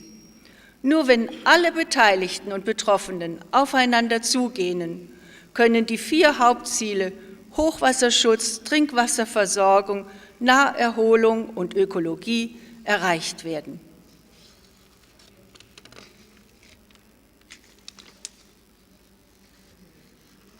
Wagen wir zum Schluss noch einen Blick in die Zukunft, einen Blick aus der Vogelperspektive, wie das Aaretal etwa in 25 Jahren aussehen könnte. Wir starten in Thun und fliegen Aare abwärts bis Bern. Die blau eingezeichneten Flächen zeigen die verbreiterte Aare mit den neuen Seitenarmen und Inseln. Wenn man gut schaut, kann man darunter den heutigen Flusslauf erkennen. Das Projekt Aarewasser bedeutet eine tiefgreifende Veränderung für die Aare-Landschaft. Es ist ein Jahrhundertprojekt, welches auch noch unseren Enkeln zugutekommt. Der nachhaltige Projektansatz ist der einzige Weg, dass die Aare ihre lebenswichtigen Funktionen auch in Zukunft erfüllen kann und dass die großartige Landschaft in ihrer ganzen Vielfalt erhalten bleibt.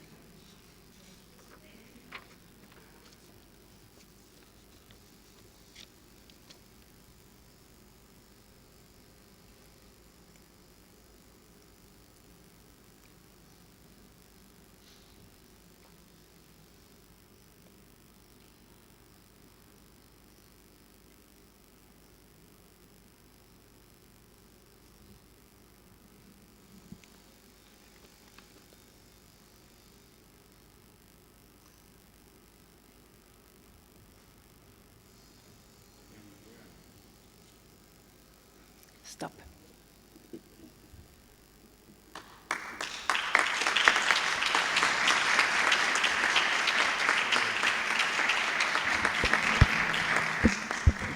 Thank you very much. And now we have the last but not least speaker, Dr. Aaron Wolf.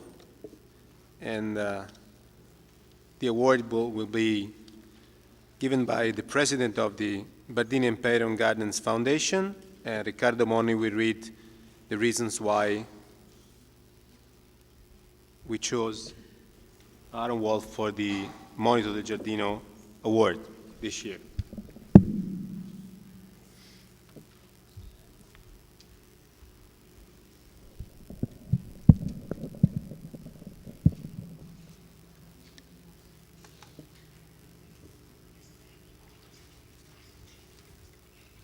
Leggo le motivazioni in base alle quali Aaron Wolf ha ricevuto il primo premio di questa edizione del Monito del Giardino e anche l'unico in denaro, oltre ovviamente alla statuina che riceverà, perché lui stesso poi nella sua relazione ci dirà a cosa destinerà questi soldi che noi gli diamo.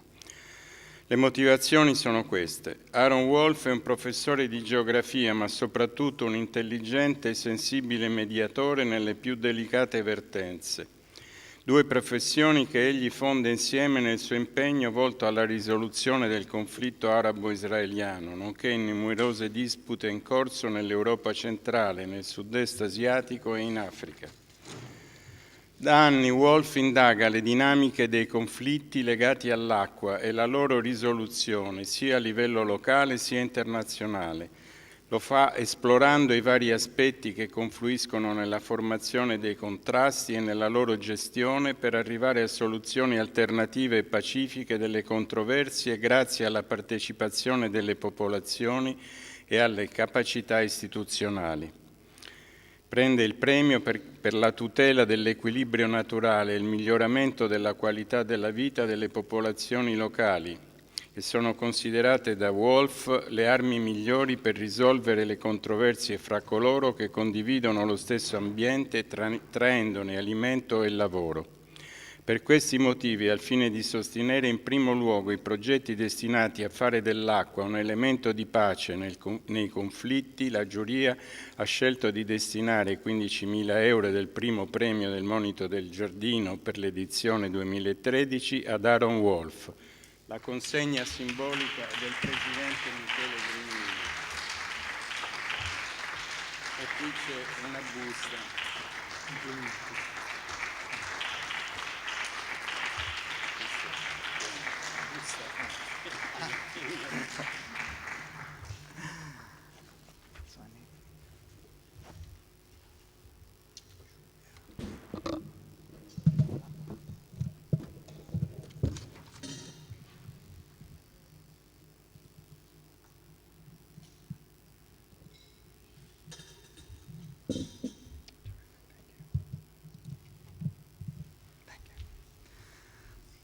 Thank you so much. I'm painfully aware that I'm standing between you and lunch, and I'm torn because I want to take this opportunity. It's such an honor to be here. I want to thank the foundation and all the sponsors. There's a whole team, and as you got a sense of all of these speakers, you get a sense of how many different disciplines they have to sift through in order to decide on us, which is a huge amount of information. I'm grateful to them.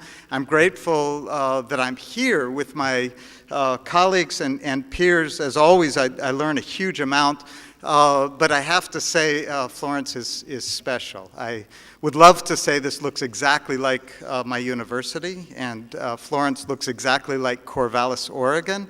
It doesn't, and it's a delight to be here. Thank you for your hospitality. So, between now and lunch, I'm going to try and cover three main points, and I'm going to try and do so without driving the interpreters nuts. And I'm going to try and figure out how to, yes. To start with, we've talked a lot about the water crisis and approaches to understanding the water crisis. What I'm going to focus on is the politics of the crisis. The simple fact is that water management is conflict management. Why? You've heard. We don't have enough for all of the purposes. We share basins. We use water for things that impact every different level of our being. As you travel around Florence, the art, the history, the science, the churches, nothing would be here without water resources. And to think about those more systematically, we kind of have come up in the water world with a concept called integrated water resources management, where we think about water for the environment, we think about water for transportation. Maybe this isn't the most common form of transportation in Italy. We think about water for hydropower, increasingly, particularly in the developing world. We think about water for agriculture. As Tony has mentioned, this is where most water decisions get made. We think about water for religion, not just in the faiths that come out of deserts, but all spiritual traditions tap into water for spiritual cleanliness. And of course, we drink it. Not very much of the world's water goes to drinking, but when we miss it, we really miss it. So the problem is any two of these uses are potentially in conflict with each other. Now, nature gives us a unit within which to manage. Another complication with water is that it moves in space and time. Other resources have the courtesy to stay in one place. How much water will there be in the Arno next year? We have no idea. In the Nile, we have no idea. And yet we have to manage it as any other resource.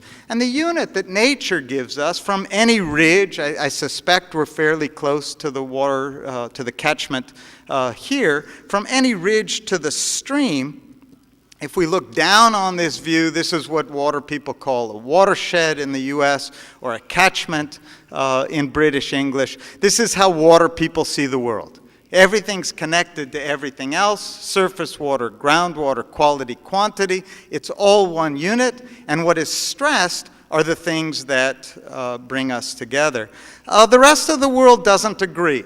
And if we look at these two views of a watershed, the water people see the world on the left, with only the catchments or the watersheds emphasized. No other boundaries. This is the way we see it. Things are connected. The rest of the world, rightly, divides up the world for other reasons of economy, for reasons of sovereignty, for reasons of language or ethnicity.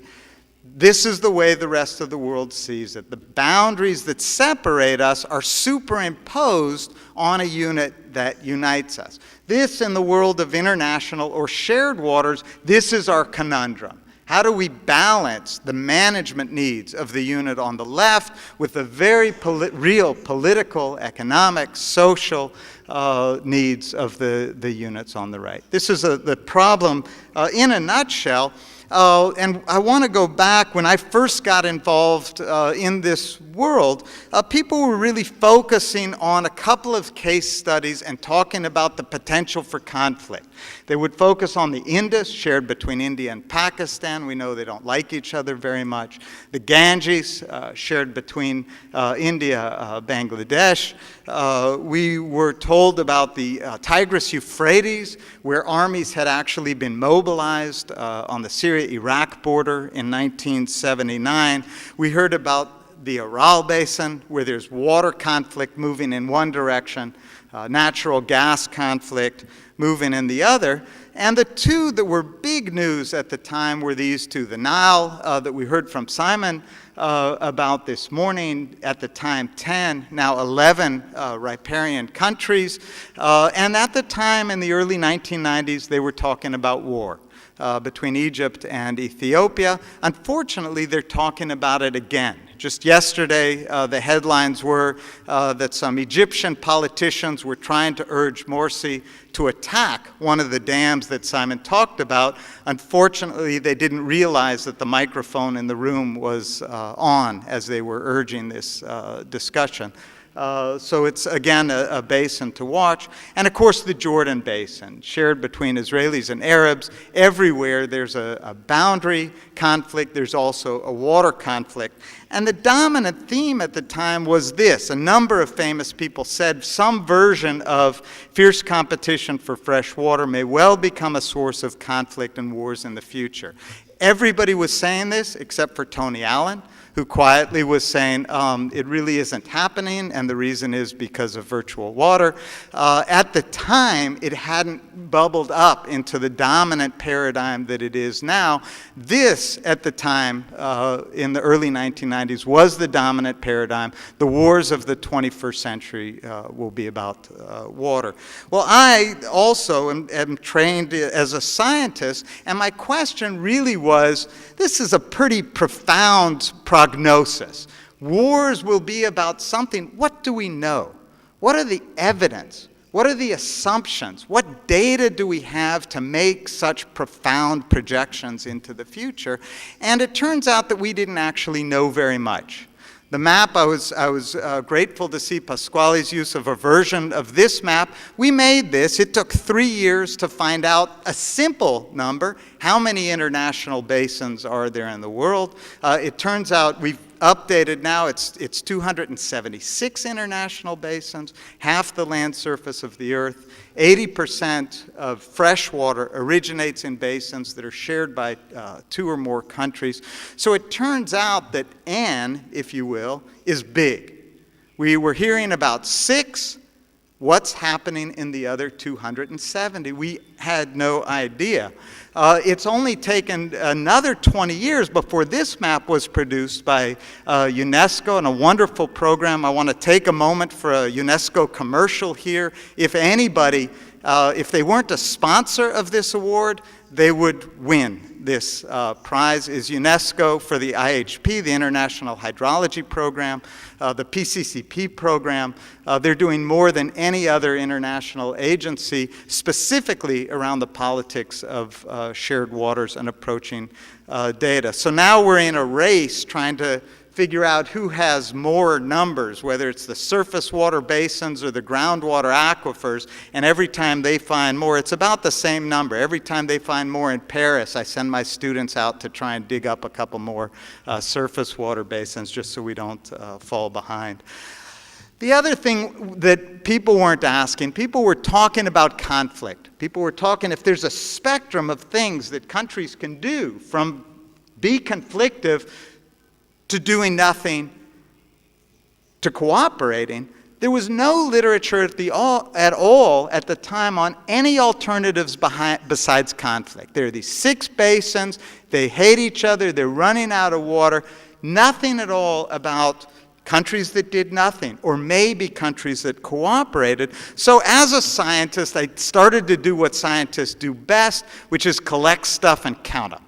That's what we basically do. We started to collect international basins. We started to collect water treaties. We started to go through and analyze them and assess them. How are conflicts resolved? How do they come about? And it turns out that besides these 6 basins, there's a rich history of water cooperation going back. The first modern treaty, if you will, was 805 AD on the Danube. But there's some 3,600 water-related treaties. 500 of them deal with water as a commodity. And the other thing we started to do was code them and link these. So this is all available online if anybody needs. But we went back over the last 60 years, and we asked every place 2 countries did anything to each other about water, what did they do?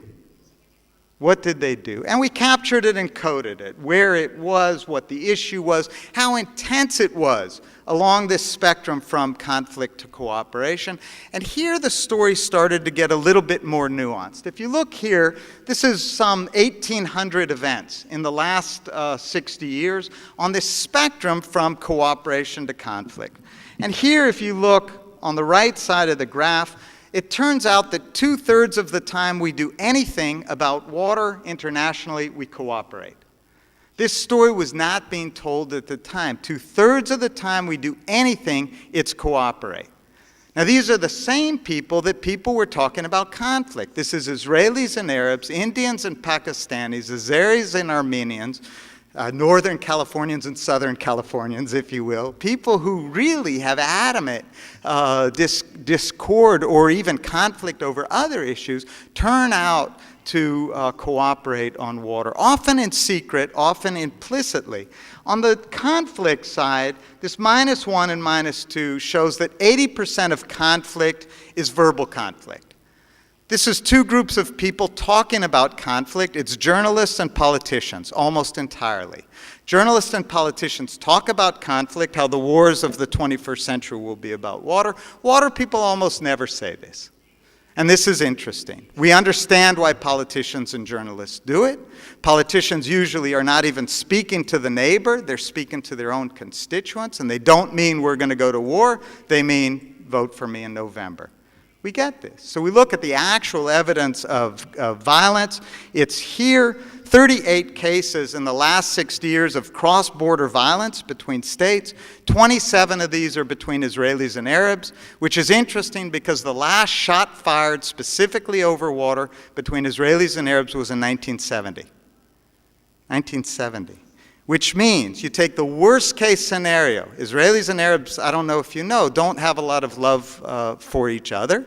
The basin ran out of water, 1968. Demand hit supply in 1968, ran out of water, quietly did what Tony has been suggesting countries quietly do, started to import food.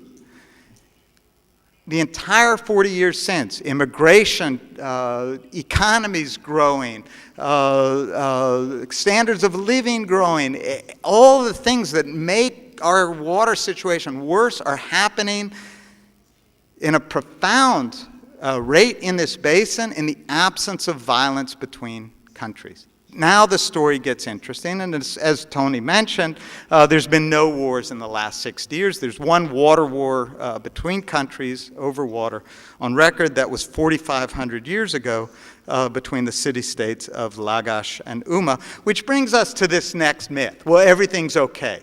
We know everything's not okay. We're here because people are suffering, people are dying, ecosystems are being degraded, and I would argue there are three specific reasons things aren't okay.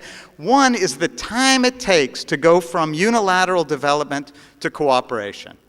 We're talking between countries generally 10 or 20 or 30 or 40 years to go from unilateral development to cooperation, which means all of that time, water is being used as a political weapon. If not an actual weapon, water is not being managed efficiently. If it's not being managed cooperatively, it's not being managed efficiently. So all this time, we take the Nile as a classic case. With an agreement in place, the whole basin could see the kind of dream that Simon was urging us to see. The other reason things aren't okay is we're not just talking about countries. There is a rich history and present and probably future of violence. It's at the subnational level. States fight each other over water. Ethnic groups fight each other over water. Tribes fight each other over water. As we drop in scale, the likelihood and intensity of violence does go up. And the last reason things aren't okay is the more subtle story that we hear about as people simply run out of water for their needs. And these are areas, the blue areas are heavily irrigated areas where people are running out of water either due to overpumping or water quality issues. What do people do in the countryside when they run out of water? They have three choices. They move, generally to the cities that don't have the infrastructure to absorb them. They adapt, they move to some other livelihood, or the third alternative is they suffer and die. And in the world, people generally oftentimes, unfortunately, find themselves in that last path. So the point here, and I think again Pasquale mentioned it in his talk, is the story of water and conflict is simply of one of poverty leading to political instability. When people move from the North China Plain to the cities, they're angry, there's no infrastructure, they're poor. When they move from rural Syria because of this 3-year drought, precisely around Homs and Hama, we're talking about literally a tinderbox that helps exacerbate the political tensions. Here I want to make the point, I'm not worried about wars breaking out over water as I am about simple poverty, simple inaccess and inequity leading to human suffering and ecosystem degradation. None of this is what I wanted to talk about today. All of this is introduction and background. Part of why I think I'm here is because of my work as a mediator, and I really wanted to talk about that. I'm on the second year of traveling, trying to get how to be a better mediator. Half of my life is doing this kind of big scientific, big data stuff. In fact, there's a meeting next door of Esri, which is a GIS software. These are my people. That's my tribe meeting. But the other half is here, where I facilitate between rooms full of very angry people who are often angry about water. And the question is, how do you have a conversation? I was trained in facilitation in the West in a very rational model, that what you do when you have a scientific problem is you model it. You just put numbers on it and you show what the optimum efficient solution is, and you show that to the room full of angry people and they say, oh, okay, thank you. We won't be angry anymore. And surprisingly, that never happens. Surprisingly, that never happens. The right data, as we heard eloquently in this last talk, the right data isn't enough. So the question, if it's not a rational model that helps us to come to better conversations, where are the models? And those of us who have been involved in difficult conversations, or those of us who have been in relationships or in any number of situations, realize that conflict is not rational. Conflict comes from different places in our being, and we need to understand how to deal with that aspect of our being to deal with conflict. As we heard, conflict is about emotion. I would say conflict is about spirit or about community, or in the room, oftentimes it's about transformation. When suddenly people in the room get things differently. And again, this last talk was a wonderful presentation about how we're shifting back from this straight engineering model of building straight lines and channelizing to putting the meanders back in the river and using natural sources. So getting these kinds of ideas, where do we learn about transformation, was a question that I asked 8 years ago now, and somebody made the dangerous suggestion to me. He said, why don't you study spiritual transformation to see if there are lessons in that world that you might take back into the world of mediation and facilitation? And all my little red flags went up. I said, I can't do that. I'm a scientist. I work in a public university. We don't know how to deal with spirituality or transformation. All of this stuff is too squishy. But as a scientist, the idea was intriguing. As a scientist, you think, gosh, I see transformation all the time in the room. Where do you learn about it? Like any other science, you go to the expert. So I did. This is now the end of the second year of traveling the world, talking to people who mediate or facilitate from a perspective of faith or a perspective of spirit, wondering, asking them, what are the tools that they use that I wouldn't have learned about when I did my training? And I want to share just a couple of minutes of it. One, this is a model, happens to come from the Kabbalah, that divides our existence or our universe into the worlds of justice, of the linear thinking on the left, and the world of mercy or loving kindness on the right. And the idea is this is in balance. It's in balance in a place called compassion. And we think, what does Kabbalah have to do with us? But this is a perfect model of our biology, where we have the left brain, the linear programming brain. We have our right brain, the open, transformative brain. And we lead from our heart.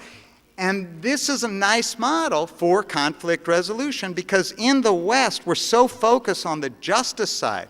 For a lot of the world, the idea that you can send somebody to prison or go to court and somebody's entirely right and gains everything, or entirely wrong and loses everything, is repugnant. And we have to remember that when we made this division between science and spirituality, that's a very recent development. And it happened here, and I understand the reasons behind the Enlightenment. I get Galileo and his relationship to the church.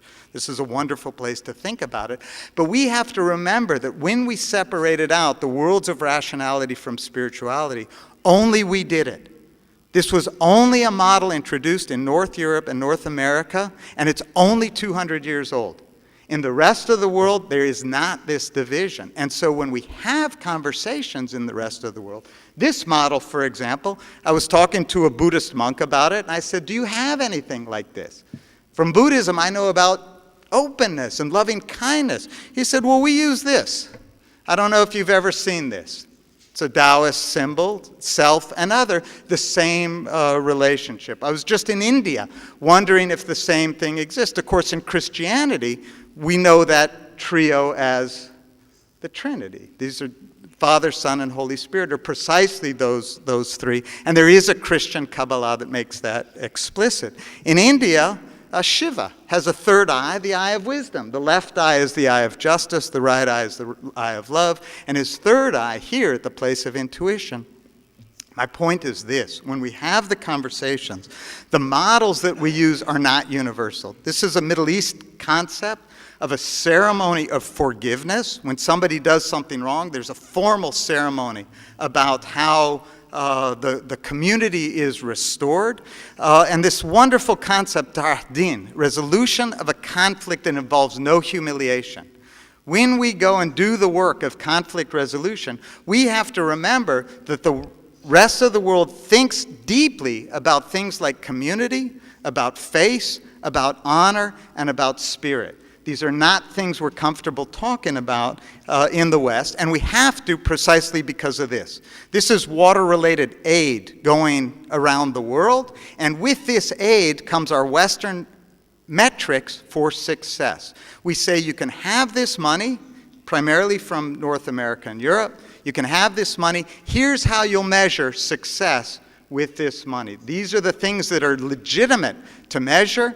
These are the things that we don't talk about. Faith, honor, community, spirit. Doesn't come up at all. This, I would argue, is us in the West with one eye closed, trying to see perspective and basically exporting in a form of imperialism this rational model to the rest of the world. The last thing, just 2 slides, because this foundation is very generous, and there's a check that I seem to have, but it doesn't go to me. I get to designate a body that will be able to do something, and the condition was it needs to be Israelis and Arabs who are trying to use water for peace, and have I got a watershed for you? This is the Besor, the Hebron Besor basin in Israel. As we zoom in, it originates in the West Bank, in one of the major cities, Palestinian cities in the West Bank, the town of Hebron. It takes all of Hebron's waste, liquid waste, solid waste. It goes through a couple of quarries, so it takes limestone dust, then goes into the Negev desert in Israel proper to both Jewish and Bedouin communities, right past the largest city in the Negev, Beersheba, and then ends up in the Gaza Strip. This is not an easy basin to work in, and as you can imagine, there is no incentive for anybody to do anything to clean up, because the water always ends up in the enemy's territory and finally out to sea. So if we look, these are the population centers again, Palestinian cities and towns in the West Bank, a Jewish settlement in the West Bank, then into both Bedouin and Jewish population centers in the Negev, and then finally into the Gaza Strip. And this is what it looks like. Remember, this is a developed country, very close to a major population center in Israel. This is not the developing world. And fortunately, a good friend of mine, Clive Lipkin, who's at the Center for Transboundary Water Management in the Negev, has been trying to get a handle on this issue and urging, starting to get people from all of these sectors to talk to each other in a collaborative way to tackle this very, very difficult question. And in the process, encourage cooperation over larger issues. So with the permission of the foundation, this is the group that I would like to see benefit from this very generous prize. Thank you. Kofi Annan, by the way, after he talked about water wars, he also mentioned this. The problems of our world need not only be a cause of tension, they can be a catalyst for cooperation. If we work together, and this is the caveat, if we work together, a secure and sustainable water future can be ours. Thank you very much.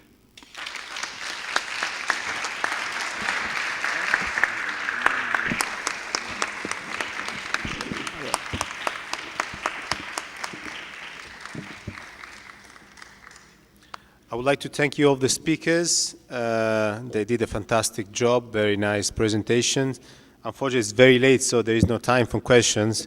And I would like, again, to thank you for coming to this conference, and I hope that next year you'll be here again for another topic and another conference. Thank you very much. And the lunch is in the San Marco Museum, in the claustrum, the courtyard of the San Marco Museum.